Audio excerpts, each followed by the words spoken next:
মানুষের কাছ থেকে সম্মান পেতে হলে সম্মানের কাজ করতে হবে, এমন কাজ করতে হবে যাতে করে মানুষ তোমাকে খুব সহজে সম্মান করতে পারে। তুমি নিজেকে মানুষের সামনে যেভাবে উপস্থাপন করবে তার উপর নির্ভর করে মানুষ তোমাকে কতটা সম্মান করবে।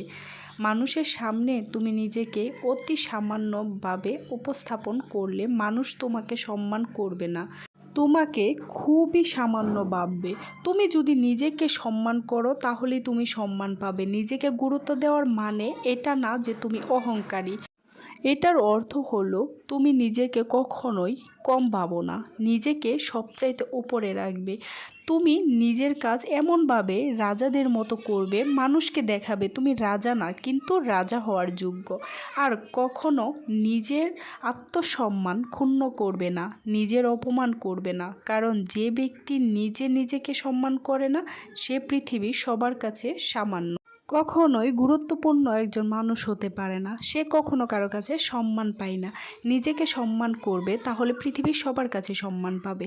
আর একটা কথা, সম্মান পেতে হলে মানুষের কাছ থেকে দূরত্ব বজায় রাখো, কারণ মানুষের সাথে বেশি চলাফেরা করলে তোমাকে তারা মূল্যহীন মনে করবে, কখনোই তোমাকে সম্মান করবে না।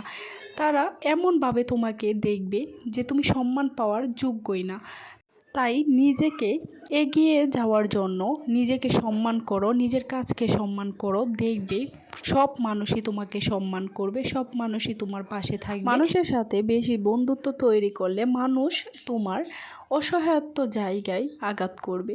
যেখানে তুমি অসহায় সেখানেই দেখবে তারা আঘাত করছে। তার চাইতে ভালো মানুষের কাছ থেকে দূরে থাকো। খোদা হাফেজ।